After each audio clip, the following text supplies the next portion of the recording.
오늘은 지난 시간에 이어서 이가봇의 사람들이라는 제목으로 계속 이어서 말씀을 나누겠습니다. 지난 시간에 이가봇의 사람들은 정탐꾼의 보고를 믿음 없이 듣고 받았습니다. 믿음으로 받아야 할 말씀을 믿음 없이 받음으로써 전혀 엉뚱한 결과를 낳을 수밖에 없었죠. 여러분도 잘 아시다시피 말을 잘하는 건 아주 중요한 일이죠. 그런데 그것 못지않게 중요한 일은 잘 듣는 겁니다. 듣는 것도 너무나 중요하죠. 어떻게 듣느냐가 나의 결정과 반응에 지대한 영향을 미치기 때문입니다.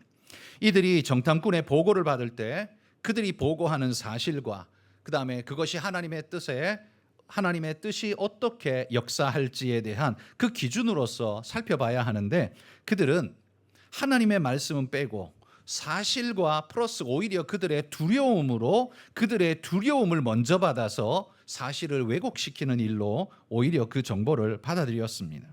여러분, 지금 이 10명의 정탐꾼의 보고를 들었던 백성들, 그들은 어떻게 들었습니까? 사실보다는요, 그곳이 하나님이 약속한 곳이며 진짜 젖과 꿀이 흐르는 곳이다라는 그 사실보다는요, 전하는 자들의 감정에 훨씬 더 강하게 휘둘리고 있는 걸 볼 수 있죠.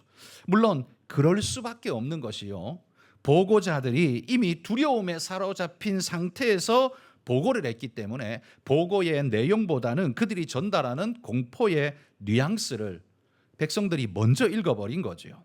백성들은 가나안 땅을 보지 못했습니다. 어떤지 모릅니다. 오직 이 보고자들이 보고 온 것을 이야기하는 보고, 오직 거기에 매달려 있는데 그들이 지금 두려움에 가득한 모습으로 이야기하니 그들이 들을 때에 두려움을 받을 수밖에 없었다라는 거죠. 그들도 보고에도 실패했지만 들음에도 실패했습니다. 여러분, 메라비안 법칙이라는 말을 들어보셨습니까? 미국의 심리학자 엘버트 메라비안이 1971년에 발표한 커뮤니케이션 이론이라고 합니다. 사람이 타인의 감정이나 태도를 해석할 때 그 사람이 하는 말의 내용보다는 그 사람이 전달할 때의 표정, 태도, 목소리의 톤, 이런 것에 훨씬 더 압도적으로 의존한다라는 그런 발표입니다. 이게 무슨 말인가 하면, 사람이 전달자의 메시지를 받을 때요, 그 전달자가 말로서 전하는 내용, 그건 7%밖에 영향을 못 미친다고 합니다. 근데 오히려 그 사람이 전하는 사람의 목소리 톤, 어조가 어떠냐, 이게 오히려 38%나 영향을 미친대요. 그리고 그 사람이 말할 때의 표정, 그리고 몸으로서 보여주는 그 바디랭귀지가 어떤 메시지를 전하는가, 이게 오히려 55%나 영향을 미친다라고 이야기합니다. 그러니까 우리가 말을 듣고 평가할 때요, 가장 중요할 것만 같은 그 사람이 말한 말의 내용은 실질적으로 고작 7%밖에 영향을 못 미친대요. 나머지 93%는 전부 비언어적 요소에 의해서 그 사람 받는 사람이 메시지를 받게 된다는 거죠. 되게 어이없지 않습니까? 사람이 말을 하면요, 그 말의 내용이 그게 핵심이고 그것으로 판단해야 되는데 사람은 그렇지 않다는 겁니다. 오히려 말보다는 그 사람이 어떤 표정과 자세와 목소리 톤으로 어떤 어조로 말하느냐가 훨씬 더 강한 메시지를 미친다는 거죠. 예를 들어 보면 이런 겁니다. 남편이 뭔가 불안한 기색을 보여서 아내가 묻습니다. 무슨 일 있어요? 라고 묻습니다. 그때 남편이 아니야, 아무 일도 없어. 그리고는 불이 났게 집을 나가버렸습니다. 자, 그러면 아내는 남편이 아무 일 없어요 라고 말했으니까 마음이 평안할까요? 그 사람의 얼굴이 불안했습니다. 그리고 황급히 뭔가를 수습하듯이 아니야, 아무 일 없어 라고 말하고는 그것도 빨리 도망치듯 나가버렸습니다. 그 모습, 그 어투, 그 표정, 거기에서 전달되어지는 메시지가 그 사람이 말로 한 아무 일 없어 라고 말한 것보다 훨씬 더 강력하게 영향을 미친다는 거예요. 분명히 그 아내는 이 남편에게 무슨 일이 있다라고 생각할 수밖에 없다는 말이죠. 그러므로 여러분, 말을 할 때 상대방이 내가 전한 말을 그대로 잘 접수할 거라고 단순하게 생각하면 아주 순진한 생각입니다. 내가 어떤 뉘앙스로, 어떤 표정으로, 어떤 목소리 톤으로 말했느냐, 이게 훨씬 더 중요한 정보를 준다는 거죠. 우리가 우리 자녀에게 메시지를 전할 때 우리는 내용을 이야기했다고 말하지만 자녀들은 뭘로 받아요? 그 환경 분위기로, 그 뉘앙스로 받는다라는 말이죠. 그러므로 여러분, 우리가 말을 할 때도 내가 말한 내용에만 나는 집중하지만 사실 받는 사람에게는 그것이 어떻게 전달되는가가 훨씬 중요하다는 거 기억하고 여러분 조리 있게 또 정직하게 바르게 잘 전달할 수 있기를 바랍니다. 자, 그러면 여러분 이 열정탐꾼은요 어떤 식으로 보고를 했길래 이스라엘 백성이 이렇게 반응하게 되었을까요? 그냥 제가 상상해 보건대 아마도 이 열정탐꾼은 거의 사색이 된 얼굴로 아마 이렇게 말했을 것 같아요. 그 땅은 말씀하신 대로 젖과 꿀이 흐르는 땅이 맞는 것 같습니다. 그런데 거기에는 안악자손들이 있습니다. 여러분 이렇게 표현했다면 듣는 사람 백성들은 어떻게 들을까요? 젖과 꿀이 흐르는 땅이라는 그 단어는 들리지 않고 뭐만 들려요? 안악자손이라는 한숨과 두려움만이 들리게 될 거라는 말이죠. 그리고 그들이 얼굴 표정으로 두려움에 사로잡힌 얼굴 표정으로 말하고 있는 그 메시지를 이스라엘 백성들은 캐치하게 될 거라는 말입니다. 그러나 그 백성들도요, 그 말을 들을 때 좀 더 믿음으로 말씀에 주의를 기울이면서 사실 들었어야 했습니다. 왜냐하면 12명이 모두 똑같은 말을 했다면 백성의 입장에서는 어쩔 수 없습니다. 그대로 받는 수밖에 없어요. 그런데 2명의 정탐꾼은 다른 이야기를 했지 않습니까? 여호수아와 갈렙이 옷을 찢으면서까지 통분해하면서 그렇게 외쳤습니다. 아닙니다. 우리는 올라갈 수 있습니다. 하나님께서 우리에게 약속하시고 주신 땅을 좋은 땅입니다. 올라갑시다. 하나님이 반드시 승리하게 하실 겁니다. 라고 외쳤습니다. 그런데 그 소수 의견은 들리지가 않았습니다. 이 백성들은 이미 첫 번째 말했던 그 부정적인 10명의 정탐꾼들의 보고에, 두려움에 사로잡힌 보고에 이미 마음이 빼앗겨 버렸기 때문에 그 뒤에 말하는 말들은 더 이상 들리지가 않았다라는 말이죠. 여기에서 우리가 또 한 가지 주의해야 할 것이 있는데 뭐냐 하면 사람들은 듣고 싶은 대로 듣는다라는 특징이 있다는 거예요. 전달자의 전달 메시지도 있지만 보고를 판단해야 하는 그 백성들이 더 신중하게 들어야 하는데 분별을 해야 되는데 그런데 전하는 대로 자기 마음에 생각나는 대로 그럴 거라고 추측하는 대로 그렇게 믿어버리는 경우가 많이 있지 않습니까? 그러면 이게 우리의 문제가 될 수 있다는 거죠. 그러나 여기서 열정탐꾼도 문제고 그걸 잘못 듣고 있는 그것에 사로잡힌 백성도 문제인데요. 이 둘 다의 문제 중에 가장 큰 문제가 무엇인고 하니 그들의 보고 속에는 하나님이 전혀 고려되지 않았다라는 사실입니다. 그리고 듣는 백성들도 하나님을 전혀 고려하지 않는다라는 게 그게 문제였어요. 여러분 이렇게 한번 생각해 보십시오. 하나님이 이스라엘 백성에게 가데스 바네아에서 이렇게 말했다고 생각해 보십시오. 만약입니다. 야 이제 나는 여기 광야까지만 너희와 함께하고 가나안 땅에는 나 너희랑 같이 안 갈 거야. 너희들끼리 가는 거야 이제. 알았지? 그러니까 정탐을 하고 와서 너희들이 어떻게 할지 너희들이 태도를 정해. 방법을 정해. 나는 너희랑 같이 안 갈 거야. 자 이렇게 말했다면 지금 열 정탐꾼이 보고하고 있는 이 보고는 맞는 보고일 겁니다. 왜냐하면 자신들은 안악 자손들 키가 막 3m 이상 되는 이 거대한 자손들하고는 도무지 싸움이 안 되는 거대한 종족이잖아요. 그리고 높은 성읍을 가지고 있는 그 성읍을 자신들은 지금 무기라고도 할 것도 없는 아주 형편없는 무기를 가지고 있는 자기들이 어떻게 성벽을 싸워서 이깁니까? 그러니까 답이 안 난다라는 건 뭐 당연한 이야기일 겁니다. 그러니까 하나님이 자신들과 함께 하지 않는다라고 분명히 말씀하셨다면 이 열정탐꾼이 말하는 말이 객관적으로 맞는 말일 거예요. 그런데 하나님은 그들에게 뭐라고 항상 말했습니까? 내가 너희보다 먼저 올라갈 거야. 걱정하지 마. 내가 반드시 이 가나안 땅을 너한테 줄 거야. 내가 그렇게 약속했고 내가 그렇게 만들 거야. 그러니 걱정하지 마. 이게 하나님이 항상 하셨던 말씀이에요. 그렇다면 그들은 자기들 혼자 들어가는 게 아니라 하나님과 함께 들어간다는 사실, 이 싸움은 자기들 혼자 싸우는 게 아니라 하나님이 함께 싸운다는 사실을 기억하고 하나님을 그 계산 속에 포함했었어야만 했다는 거예요. 그런데 두려움이 사로잡히고 나니까 하나님을 쏙 빼버린 겁니다.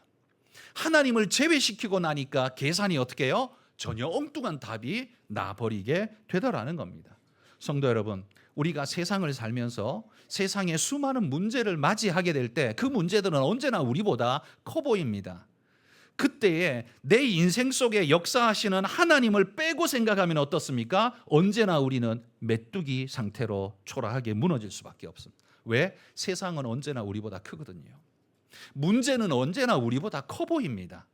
그렇잖아요. 세상에 나타나는 모든 문제들은 언제나 우리보다 커 보입니다. 그러니 나는 안 됩니다, 나는 못합니다 라고 말하는 게 정상적일 거예요. 그러나 그리스도인인 여러분들은 어떻게 해야 됩니까? 하나님이 내게 약속하시고 하나님이 내게 말씀하신 이 일을 하나님 내가 믿음으로 감당하겠습니다. 그럴 때에는 하나님이 나를 지키시고 함께 하시고 동행하신다는 사실을 믿어야만 그 답이 오답이 나지 않을 수 있다는 말이에요. 이 이스라엘 백성들이 하나님 빼고 계산하니까 그들이 보여준 결론이 뭡니까? 그 결과가 민수기 14장 1절에 보시면 그들은 이렇게 했어요. 온 회중이 소리 높여 부르짖으며 백성이 밤새도록 통곡하였더라. 이게 그들의 결론이었습니다. 온 백성에게 이 두려움이 전염병처럼 퍼져나가게 되자 그들이 할 수 있는 건 밤새도록 통곡이었다는 말이에요. 여호수아와 갈렙은 옷을 찢으면서 아니야, 그렇지 않아, 하나님 우리와 함께 하시고 반드시 우리를 이끌어 가셔, 나는 그걸 확신해 라고 아무리 말을 해도 이 사람들이 듣지를 않는 거예요. 왜요?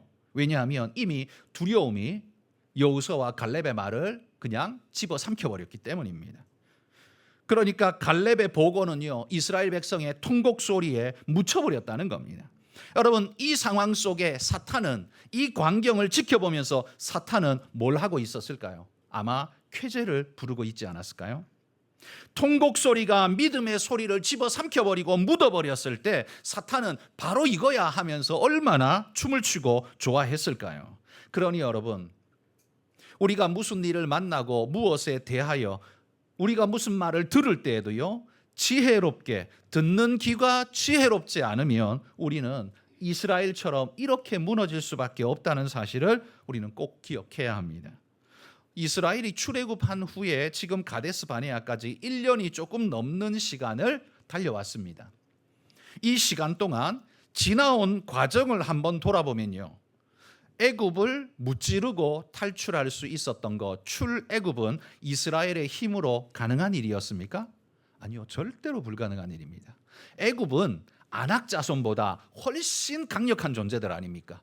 그런데 그 애굽을 무찌르고 출애굽을 했어요. 이건 자기 힘으로 한 거 아니에요? 하나님이 하게 하셨기 때문에 된 거예요. 하나님의 힘으로 된 거예요. 두 번째, 건너와서 홍해를 만났습니다. 이 홍해를 마른 땅으로 건넌 건 그러면 자기 능력으로 건넜습니까? 아니요, 하나님이 갈라주셨기 때문에 건넜습니다. 그러니까 하나님 빼면 다 불가능한 일이었다는 말이지요.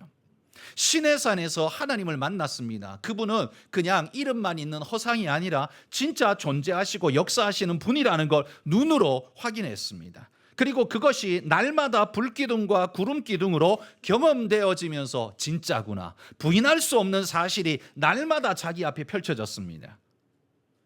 그리고 심판하시는, 자신들을 심판하시는 하나님도 그들은 경험했습니다. 이 모든 것들 전부 하나님 빼면 설명이 안 되는 일들이에요. 그걸 지금 1년이 넘도록 그들이 경험하면서 살아왔어요. 지금까지 살아온 모든 것이 하나님 때문에 되어진 일인데 정작 가데스 바네아에서 가나안 땅을 정탐하고 바로 이 순간만큼은 하나님을 삭제시켜 버렸다는 거죠. 그러니 못 간다고 통곡을 하고 밤새 통곡을 하는 것이 그들의 결론일 수밖에 없었다는 말입니다.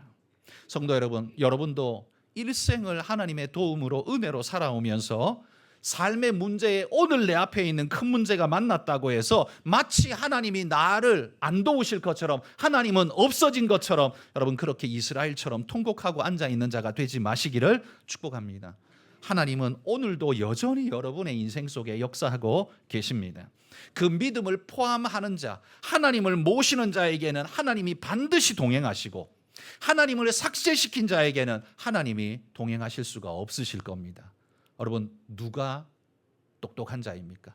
누가 승리자입니까? 여러분, 항상 하나님과 동행하는 자가 승리자인 줄 믿습니다. 여러분, 이가봇의 사람들은요, 이럴 수밖에 없습니다. 이러하기 때문에 이 사람이 이가봇의 사람들인 것입니다. 그러자 결국 이들은 하나님의 심판 선고를 듣게 됩니다. 33절에 보시면 40일의 정탐 날수를 연수로 환산해서 40년 동안 약속의 땅에 들어가는 것을 보류하겠다. 이게 하나님의 심판이었습니다. 그러면 그 40년 동안 어디 있어야 됩니까? 광야를 떠돌아다니도록 만드셨습니다. 그 광야는 그들이 그렇게도 두려워했던 곳 아닙니까? 제가 지난 시간에 말씀드렸다시피 여러분, 그 광야에서 방황하는 것은 곧 죽음이라는 걸 그들은 알고 있다고 하지 않습니까? 그래서 두려워했어요. 그런데 그 형벌을 지금 받은 거예요. 그래서 39년, 40년 동안을 떠돌아야 하는 상황이 지금 그들 앞에 펼쳐진 거예요. 그러자 오늘 본문 39절에 보면 백성들이 또 크게 슬퍼합니다. 그들이 1절에서 보여줬던 반응이 39절에서 똑같이 지금 반응하고 있습니다. 하나님의 심판 앞에 이가봇의 사람들은요, 오늘 본문, 오늘 39절부터 나오는 본문의 말씀 보면 또 무엇을 하는가, 이걸 오늘 우리가 한번 살펴볼 텐데요. 이들이 지금 세 가지의 일을 하고 있습니다. 첫 번째가 뭐냐 하면 이 이가봇의 사람들은요, 감정을 따라 충동적으로 행동을 하고 있습니다. 크게 슬퍼하되 회개하는 마음으로 하나님 앞에 자신을 뉘우쳐야 하는데, 그게 아니라 40절에 보시면 그들이 지금 뭘 하고 있어요? 다시 가나안으로 올라가겠다라고 덤비고 있습니다. 하나님의 심판은 이미 주어졌잖아요. 너희 못 올라간다. 이제부터 40년 동안 광야 방황해야 한다. 돌아가라. 하나님이 명령하셨어요. 그러면 그들은 광야로 나가야 되는데 지금에서야 다시 올라가겠다고 말합니다. 여러분, 여기 가나안으로 지금 올라가겠다라고 하는 이 말은 믿음일까요? 아닐까요? 믿음입니까? 순종입니까? 아닙니다. 이건 그냥 감정적으로 충동적인 행동에 지나지 않습니다. 그런 행동이 하나님을 기쁘시게 못한다라는 이야기예요. 그래서 오늘 본문 41절에 보면 이렇게 말해요. 모세가 이르되 너희가 어찌하여 이제 여호와의 명령을 범하느냐, 이 일이 형통하지 못하리라. 모세가 분명히 말합니다. 이건 하나님 뜻 아니다. 올라가라고 할 때는 못 올라간다고 난리치더니만 심판이 주어지자 또 올라간다고 지금 난리를 치고 있습니다. 이게 신앙인가? 신앙 아니라는 말이에요. 이건 감정과 충동에 떠밀린 반작용일 뿐이지 신앙 아닙니다. 하나님께서 우리를 구원하시리라라는 그 믿음으로 올라간다는 소리가 아니라 지금 그들이 올라가겠다는 건 무슨 말이냐면 나는 그런 심판 받고 싶지 않습니다라는 저항의 반작용일 뿐이라는 말이에요. 그러므로 이건 신앙이 아닙니다. 여러분, 신앙은 감정과 신앙을 잘 구분해야 합니다. 감정적으로 하는 것을 마치 신앙 좋은 것으로 착각하시면 안 됩니다. 좋을 때는 간이고 쓸개고 다 빼줄 것처럼 하다가 조금만 틀어지면 칼을 꽂는 상황들이 벌어집니다. 이들은 신앙을 따른 게 아니라 자기 감정을 따랐기 때문에 이런 일이 벌어지는 거예요. 여러분, 우리도 스스로 우리 삶을 한번 돌아보십시오. 나의 신앙이 즉흥적이고 기분 따라다니는 신앙은 아니었던가 한번 돌아보십시오. 하나님의 영광이 떠난, 하나님의 영광과 무관한 이가봇의 사람들은요, 신앙으로 행동하는 게 아닙니다. 감정적으로 행동하고 있습니다. 그런 의미에서 성도 여러분, 성도들의 감정, 우리의 감정도요, 할례를 받아야 합니다. 여러분, 이게 무슨 말인지 이해되십니까? 우리의 감정도 할례를 받아야 합니다. 다른 말로 하면 세례를 받아야 합니다. 거듭나야 한다는 말입니다. 과거에 좋아하고 과거에 반응하던 것과는 다르게 말씀에 반응하고 말씀대로 반응하는 그런 존재로 변화되어져야 한다라는 말이에요. 무엇에 반응할 것이며 무엇에 침묵할 것인가를 예전과 다르게 말씀을 기초해서 우리의 모습이 바뀌어야 한다라는 말이에요. 감정적인 사람들의 특징 중에 하나는 저는 과유불급이라고 생각합니다. 저는 과유불급의 사람들을 믿지 않습니다. 과하게 친절하고 과하게 오버하는 사람들은 상황이 바뀌면 언제 그랬냐는 듯이 금방 완전히 돌아서서 전혀 엉뚱한 모습을 보일 가능성이 높습니다. 오히려 감정에 휘둘리지 않고 묵묵히 말씀 기준으로 그 진폭이 좋다고 해서 너무 날뛰지 않고 이해가 좀 되지 않고 조금 어려워 보이는데 라고 한다고 해서 푹 꺼지지 않고 그 기준을 어느 정도 지켜가면서 자신의 진폭을 줄여가면서 하나님 앞에 일관되게 갈 수 있는 사람, 여러분 이 사람이 성숙한 사람 아닌가요? 미숙하면요 좋을 때는 한없이 천국까지 올라가다가 조금만 기분 나쁘면 지옥까지 떨어지는 게 그게 미숙한 사람들의 특징 아닙니까? 여러분 우리의 모습이 하나님의 말씀에 기준 잡히면 이 진폭이 이렇게 크지 않고 일관되게 꾸준하게 흘러갈 줄 믿습니다. 하나님을 믿으면 그런 은혜가 있다는 거예요. 여러분 하나님을 중심하여 그런 중심으로 살아가시기를 축복합니다. 감정이 우리 중심이 아니라 말씀이 우리 중심이 되면 우리의 감정조차도 거듭나고 새로워지는 은혜가 있다는 말입니다. 두 번째, 이가봇의 사람들이 보이는 두 번째 특징은요, 하나님의 때를 분별하지 못합니다. 언제 어떻게 해야 되는지 모른다는 말입니다. 40절에 보면 이런 말씀이에요. 아침에 일찍이 일어나 산꼭대기로 올라갔다라고 말합니다. 여기 산꼭대기 올라갔다는 말은 등산했다는 소리가 아닙니다. 가나안 땅이요 산지로 되어 있거든요. 그래서 여기 산으로 산꼭대기로 올라갔다는 말은 산지 가나안 땅으로 들어갔다라는 말입니다. 그것이 언제 갔느냐? 아침에 일찍이요. 아침에 일어나자마자 일찍이 산꼭대기로 올라갔대요. 이거 왜 이렇게 올라갔을까요? 이게 뭘 말하는 걸까요? 이건 나는 하나님 말씀에 즉각적으로 순종하겠습니다.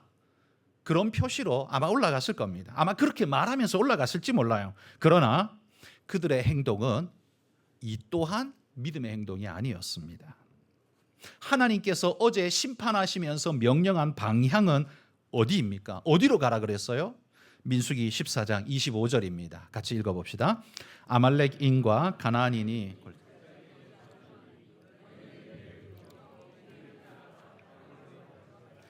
내일 돌이켜 어디로 가라고요? 홍해길을 따라 광야로 들어가라 라고 말씀하셨어요. 이게 하나님 명령이에요. 그러니까 그들이 하나님 명령에 순종한다면 가나안 땅 산지로 올라갈 게 아니라 어디로 가야 돼요? 광야로 가야 그게 하나님 말씀을 순종하는 거예요. 그런데 지금 그들은 가나안 땅으로 올라가겠다고 아침부터 지금 난리를 치고 있습니다. 그게 지금 그들이 해야 될 일입니까? 아닙니다. 그들이 정탐꾼의 보고를 받을 때 바로 그때 어제죠. 어제 그 일을 했으면 그건 믿음이었어요. 정탐꾼이 아무리 그렇게 말하더라도 우리는 하나님이 약속한 그 말씀을 믿습니다. 하나님이 우리를 가나안 땅으로 인도하신다는 그 약속을 믿습니다 하고 우리는 올라가겠습니다 라고 했다면 그건 진짜 믿음이었어요. 그런데 오늘 지금 그들이 가나안에 가겠다? 이건 믿음이 아니에요. 이 행동 자체가 불신입니다. 이가봇의 사람들은 하나님의 뜻을 분별하지 못하고 헤아리지 못하기 때문에 감정적으로 행하는 겁니다. 그들의 기준은 뭐예요? 손익의 관점에서 어느 게 더 유리하냐, 어느 게 나한테 손해를 덜 보게 하냐, 이게 그들의 관점인 거예요. 뭐예요? 광야 40년 도는 것보다는 가나안 땅 올라가는 게 낫지 않을까요? 이게 그들의 계산이었다는 말이죠. 그러니까 그들은 하나님의 때를 분별하고 하나님의 뜻을 분별하는 게 아니라 자신들에게 덜 불리한 쪽으로 선택하고 싶은 반작용을 그냥 보이고 있을 뿐이라는 말이에요. 한 구절 우리 성경 잠언서 15장 23절 함께 읽어봅시다. 사람이 그 입의 대답으로 말미암아 기쁨을 얻나니 때에 맞는 말이 얼마나 아름다워. 여러분 이 말씀을 여러분 마음에 다 새기셨으면 좋겠습니다. 때에 맞는 말이 얼마나 아름다운 거. 여러분 말이라고 해서 똑같은 가치를 가지고 있지 않습니다. 그 말이 좋은 때를 만나야 그게 진짜 맞는 의미 있는 아름다운 말이 되는 겁니다. 그런데 때에 맞는 말은 누가 할 수 있을까요? 믿음 있는 사람. 예. 때를 분별할 줄 알아야 때에 맞는 말을 할 수 있겠죠. 상황을 읽는 눈이 있어야 그 때를 분별할 수 있고 그 때를 분별해야 때에 맞는 말을 할 수 있는 겁니다. 그러니까 여러분 이건 쉬운 일이 아니에요. 되게 고단수의 일이라는 말입니다. 그래서 생각 없이 그냥 사는 사람들은 때에 맞든 말든 자기가 하고 싶은 대로 아무 때나 그냥 떠들어 놓습니다. 정리는 네가 해라 이거죠. 그냥 아무 때나 막 던져 놔요. 그러면 받는 사람 입장에서는 굉장히 당황스럽고 힘겨울 때가 되게 많죠. 그런 사람하고는 깊이 있게 뭔가 나누고 싶지 않습니다. 왜? 나한테 집만 던지는 사람 같으니까요. 그런데 때에 맞는 말을 잘 하는 사람은 어떻습니까? 너무너무 고맙죠. 내가 힘들 때에는 위로의 말을 하고요. 내가 기쁠 때에는 함께 기뻐하면서 춤을 춰주고요. 여러분, 그러면 그와 함께 하는 게 얼마나 감사이고 기쁨입니까? 그래서 때에 맞는 말을 함께 할 수 있다는 것 자체가 그 사람이 얼마나 뛰어난 사람인가를 사실은 보여줍니다. 그런데 이가봇의 사람들은요, 지금 하나님의 때고 뭐고 구별을 못합니다. 언제가 올라가야 될지, 언제가 내려가야 될지에 대해 전혀 모릅니다. 왜요? 왜냐하면 이 사람들은 감정에 휘둘려 자기 마음이 요구하는 대로 따라다니는 사람이기 때문에 그렇습니다. 그러니 하나님의 때를 분별하지 못하는 거지요. 지금이 올라가야 하는 때인지 내려가야 하는 때인지조차 모릅니다. 그 올라가겠다고 말하는 지금 오늘의 이유도 믿음이 아닙니다. 광야가 싫고 심판이 싫기 때문에, 그렇기 때문에 지금 올라가겠다는 소리를 하는 거예요. 믿음이 좋아서 하는 말이 아닙니다. 순종하려고 하는 것이 아닙니다. 심판받기 싫어서 하는 소리입니다. 그러니 이걸 믿음이라고 말할 수 있겠습니까? 바로 이런 행동을 하는 사람들이 이가봇의 사람들이라는 말입니다. 세 번째, 이가봇의 사람들은요, 하나님의 말씀에 결국 순종하지 않습니다. 가나안 산지로 올라가려는 그들에게 모세가 말리면서 이렇게 말합니다. 42절 말씀입니다. 우리 같이 한번 읽어봅시다. 여호와께서 너희 중에 계시지 아니하니 올라가지 말라. 너희의 대적 앞에서 패할까 하노라. 그러나 그들은 막무가내로 올라갔죠. 44절에 보십시오. 이렇게 말합니다. 그들이 그래도 산꼭대기로 올라갔고, 거기까지만 보십시오. 그들이 그래도 산꼭대기로 올라갔고, 그게 하나님의 뜻이 아니라고 말하는데도요, 그냥 기어코 올라가고 있습니다. 그래서 44절 뒷부분, 그 뒷부분에 이렇게 말합니다. 그들이 여호와의 언약궤와 모세는 진영을 떠나지 아니하였더라. 이게 무슨 말이에요? 그들은 올라갔지만 하나님은 안 올라갔다는 소리예요. 하나님은 그들과 동행하지 않았다는 것, 그거 하나님 뜻 아니라는 말이에요. 그러므로 그들이 올라가고 있는 건 말씀에 순종하여 간 순종의 길입니까? 아닙니다. 그들은 말씀을 따라간 게 아닙니다. 그저 심판받고 싶지 않은 자기 마음을 따라간 겁니다. 광야로 들어가고 싶지 않은 그들의 마음을 따른 것일 뿐입니다. 보십시오. 가데스 바네아에서는요, 지금 하나님의 방향하고 지금 이스라엘의 방향이 하나도 일치하지가 않는다라는 거예요. 그래서 결론이 뭡니까? 오늘 45절 끝에 보면 그들이 가나안에서 첫 패배를 경험합니다. 그래서 어디까지 쫓겨가냐면 호르마라는 곳까지 쫓겨가게 됩니다. 거기가 어딘데 모르시죠? 모르셔도 됩니다. 느낌상, 뉘앙스상 어때요? 그냥 멀리 쫓겨났나 보다. 그렇게 아시면 돼요. 쫓겨서 도망갔어요. 가나안 땅에서부터 쫓겨서 도망가게 되는 결론을 얻었다라는 말입니다. 성도 여러분, 우리의 내면은 하나님과 주파수가 잘 맞습니까? 내 인생이 하나님 믿으면서 신앙생활하면서 오늘까지 왔다고 해서 오늘 내 주파수가 하나님과 늘 잘 맞다라고 보장할 수 있습니까? 그건 아닙니다. 오늘 이스라엘도 보십시오. 출애굽 때부터 하나님이 계속 동행해서 같이 왔는데 지금 뭐예요? 주파수가 계속 안 맞아요. 엉뚱한 짓을 계속하고 있어요. 그럴 때 우리는 어떻게 해야 됩니까? 그럴 때 우리는요, 뭘 행하거나 결정하는 걸 멈추고 하나님의 뜻을 다시 깊이 숙고하면서 말씀 속으로 들어가셔야 합니다. 세상의 인식과 방식을 내려놓고 하나님 뜻에 주목하면서 다시 여러분 심호흡을 하고 내 인생의 영점 조정을 다시 하셔야 됩니다. 이가봇의 사람들은요, 하면 할수록 하나님에게서부터 멀리 떨어지는 그 일밖에 안 했습니다. 이런 때에는 영점 조정을 다시 해야 됩니다. 여러분, 군대에서 사격을 하는데 총이 잘 안 맞네. 이게 좀 잘 안 맞는 것 같은데, 그렇다고 해서 총알만 100발 줄 테니까 다시 쏴봐, 맞춰봐 한다고 해서 그게 될 일입니까? 총알이 아무리 쏴도 잘 안 맞으면 뭘 해야 됩니까? 영점 조정을 해야 됩니다. 내 눈과 이 총이 잘 맞지 않는구나. 그래서 영점 조정을 다시 해가지고 정확하게 일발필사를 할 수 있도록 맞춰야 그 총이 의미가 있는 거지. 나는 분명히 이쪽으로 쐈는데 총알이 자꾸 저쪽으로 가는 건 이게 기준이 뭔가 삐뚤어졌기 때문에 그래요. 내가 이 땅을 사는데 자꾸 하나님 뜻이 아닌 엉뚱한 길로 가고 있는 결과가 보이십니까? 그러면 영점 조정이 필요하다는 말입니다. 어떻게 영점 조정해야 됩니까? 내 삶의 시선과 하나님의 말씀의 가늠자가 잘 맞춰져 있는가를 보셔야 됩니다. 내 시선과 하나님의 말씀이 일직선에 잘 맞춰 있어야 되는데 그게 아니라 엉뚱하게 삐뚤어져 있으면 내가 뭘 해도 하나님에게서부터 멀리 떨어질 수밖에 없는, 호르마까지 쫓겨갈 수밖에 없는 그런 인생이 된다는 말이에요. 그러므로 하나님의 말씀과 나의 방향이 일치하는지를 늘 말씀으로 점검하면서 되돌아보시기 바랍니다. 혹 오차가 좀 있는 것 같다라고 생각하면 내가 몇 클릭이나 조정을 해야 되는지를 여러분 계산하면서 하나님 앞에 삶의 재조정을 하시기를 소망합니다.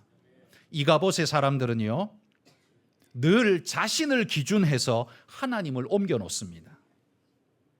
늘 자신을 중심으로 하나님을 때로는 여기 갖다 놨다가 때로는 저기 갖다 놨다가 원하는 데 막 갖다 놓습니다. 그러나 하나님의 사람들은 어떻습니까? 하나님의 사람들은 하나님을 기준으로 자기의 위치를 바꿉니다.